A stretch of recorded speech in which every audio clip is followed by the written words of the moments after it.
we haven't done this before. 2021, year of new things for me. Anyway, so far. I love it. So, Sunday night spirituality talk. First time ever. But I just felt like it's in flow with what I feel like is going on, with what I feel like bringing to you guys. So, spirituality has been something that has improved my health and wellness dramatically. For a long time, I had lost faith. What kind of person, what is a person like with no faith? They're not very positive, right? I wasn't positive at the time. Hey, Danny, welcome. Thanks for being here. I wasn't a positive person. I didn't have a positive outlook on life. I'm going to be putting out some things on the podcast coming up in the next couple of days about spiritual health. But there's connections in research that show that having spiritual health and wellness in your life improves your physical health and wellness. So that is what we're going to be talking about tonight. So for me personally, when I was able to restore my faith through spiritual seeking and finally finding things that made sense, and then having like these times in meditation where I felt very connected and I have this understanding and just this solid faith in my beliefs and understanding about reality and just, things, and having faith in my journey made my anxiety like not even an issue anymore. Because if you're able to restore your faith and you're able to have faith in your journey and trust in your path, you really are able to get to a point where if you have anxiety issues, you can always use this type of thinking and mentality, this part of your health and wellness, to really improve your mindset. And I know that, it's maybe not for everybody. There's a lot of cynics out there in the world, but I think that lack of spiritual health and wellness kind of can create cynical people. I don't think people that are spiritually healthy have cynical comments or cynicism within, because I'll read you the definition of cynical.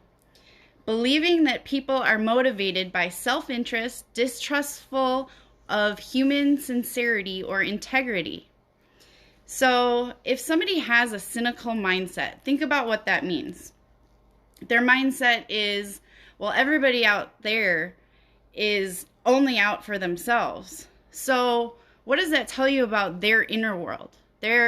As we know, we project our inner world onto the outward reality. So if somebody is cynical, that indicates that their inner world is distrustful. And someone of faith and of solid spiritual health in their life, they don't have that same feeling. So that is why spiritual health is part of mastering mindset for me in my personal journey. And it may not be for everyone, but I think that spirit is part of our entire system, and we should be treating that as, part of our system when it comes to health and wellness. So how do you restore your spiritual health? Have you gone through this process where you lost faith and you had to restore your spiritual health before? And what does spirituality even look like to you? Because spiritual to some might be a walk in nature. Spiritual to another might mean sitting in a temple or synagogue or church. To each their own, right? All paths lead to the same truth. And no matter what path you're taking, you're still on a path, a journey, a spiritual path. So no matter where you are and what spirituality looks like, if you have it in your life, it's improving your overall wellness, right? So my realization during my spiritual seeking, what really resonated with me, that gave me peace, when I understood that the divine is in everything. The creator and creation is not separate. Thinking that the divine is some outward entity that we never see, hear, connect to at all. It's very dualistic. It's very separate. And that was always like something felt like it was missing for me. So in my spiritual seeking, I found this understanding that in creation, whatever creator, whatever your beliefs are on creator, doesn't matter, to each their own on this one. But the creation is connected to the creator. How could it not be, right? Like when we give birth to children and we have children, they're connected to us because we created them. So we're always connected, which gave me this understanding that not only are we connected with the divine spark is within us, and that is what is eternal. And so that thinking was really important for me to understand. And then understanding that led to, well, you and you and you and you and you, every single person out there, we're all connected because we're all from Creator, right?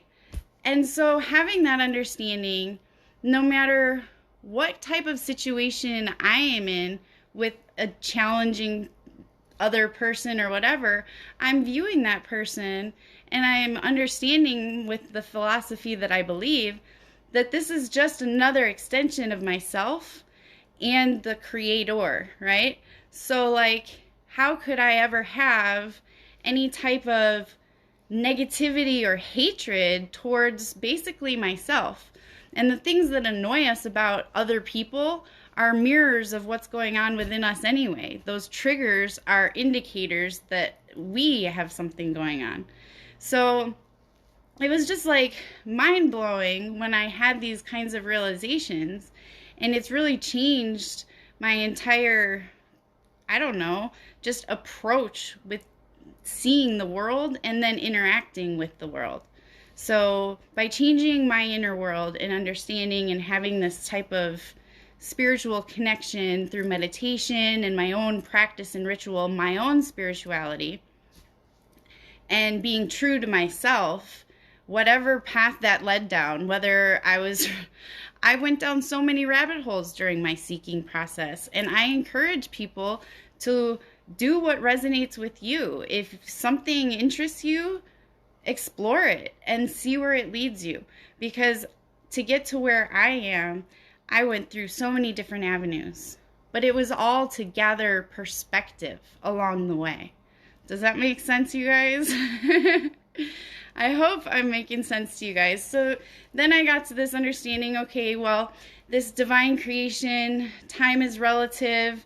There might be multiple dimensions and realities happening at the same time. Okay, I'm not really going to concern myself with the specifics, right? It could be, it might not be. Okay, whatever. I'm not going to argue with people over things like this. I mean, nobody can prove it, so why argue about it?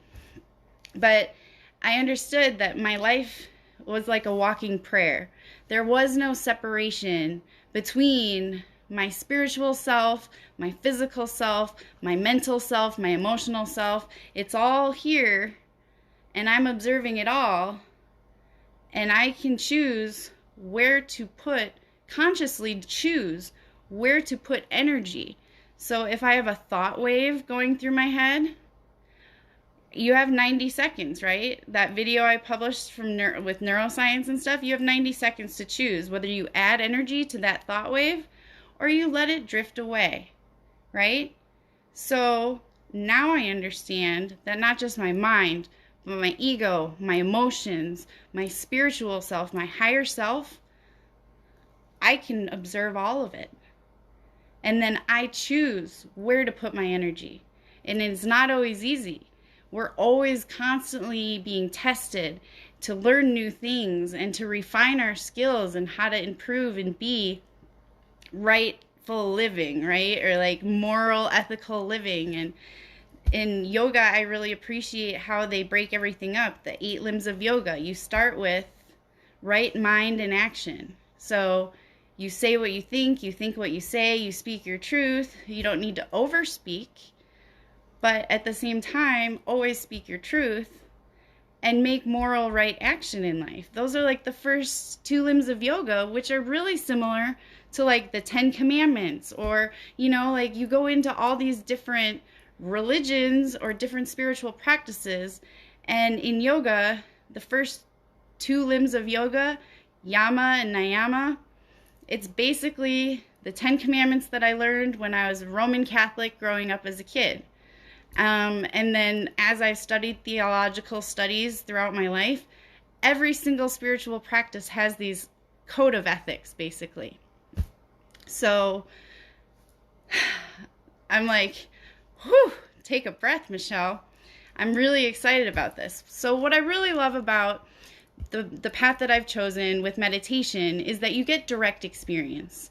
What I was missing out on in other practices of faith, and I do remember this Catholic thing that I was at for confirmation, and I did like a meditation type thing at this retreat, but since we didn't do meditation on a regular basis like in church, I'd never really done it before. That was the most connected I ever felt to my Catholic faith, was doing that meditation back then. And now, coming full circle, I do meditation all the time. So I'm able to experience, direct experience, what the divine is like, and have that feeling and that connection.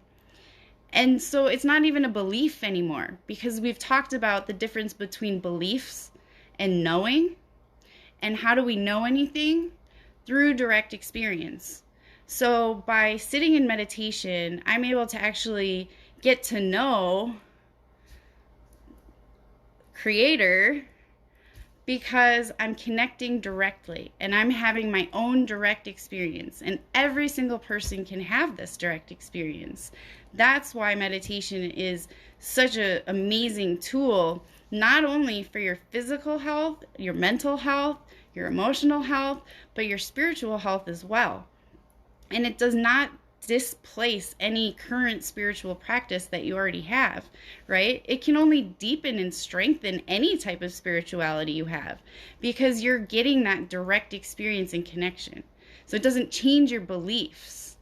So I'm hoping that you guys are excited about this, because I really am. No more blind believing when it comes to spirituality, because once I found meditation and had that direct experience and that connection, I was like, okay, as a scientific type of person, it was really hard for me to just accept and believe, oh, there's a God, and I'm supposed to just believe, and this and this and this, and I'm supposed to live this way and follow the rules and do this. And there was always that direct experience connection missing. And so restoring that through meditation has completely changed my life. And I don't know, I just really wanted to share that with you guys today. I've been doing a lot of spiritual health work recently, listening to different meditations and leaders.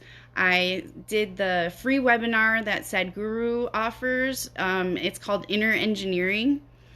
And then he has like a longer course or whatever that costs money. But I sat through the webinar, and it's just like a reaffirmation of these things that I've experienced directly. And you guys can too, just through sitting in meditation. And you have so many different options for meditation. So I hope everybody has had a really great weekend. If you're wondering where this energy, if you can see the difference, if you go back a few days in my videos, if you see a difference in my presence, the difference in my personal self-care has been, I've been spending more time listening to spiritual leaders speaking. So that's the point. That's why I noticed it in myself, and that's why I wanted to make a point to tell you.